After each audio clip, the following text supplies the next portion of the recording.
नमस्कार मित्रांनो, जय महाराष्ट्र। मुख्यमंत्री देवेंद्र फडणवीस यांच्या नेतृत्वाखाली महायुती सरकारला 5 डिसेंबर 2025 रोजी 1 वर्ष पूर्ण झालं।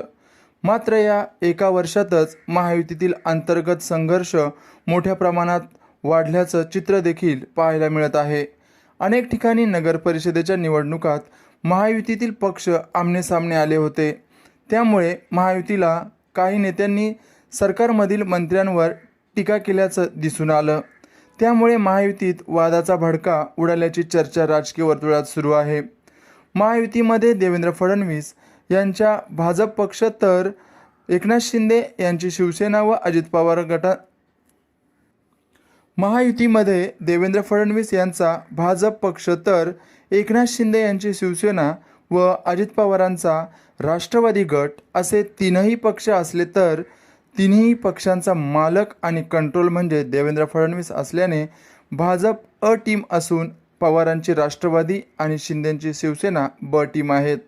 भाजप महायुतीतील ॲनाकोंडा आहे आणि हा ॲनाकोंडा या दोन्ही पक्षांना गिळल्याशिवाय राहणार नाही याची प्रचिती महायुतीतील पक्षांना यायला लागली आहे। विधिमंडळात सरकार स्थापन झाल्यानंतर जो पक्ष दुसऱ्या क्रमांकावर राहतो म्हणजे ज्या पक्षाचे आमदार सत्ता स्थापन केलेल्या पक्षापेक्षा कमी असतात अशा पक्षाला विरोधी बाकावर बसवणं आवश्यक आहे। कायद्यात तशी तरतूद असताना देखील विधान परिषद आणि विधानसभेमध्ये दोन्ही सभागृहात विरोधी पक्षनेता हे पद महायुती सरकार का देत नाही असा सवाल उपस्थित केला जात आहे। विरोधी पक्षनेता नसला म्हणजे आपल्या मागण्या मांडून त्या त्वरित मंजुरी द्यायची आणि काम करून घ्यायची अशी परिस्थिती सध्या आहे। म्हणजे लोकशाहीची पायमल्ली होत असून सर्व नियम हे धाब्यावर। नेमकं असं का घडतंय याचं गमक काय आहे यावर प्रश्नचिन्ह निर्माण झालं आहे।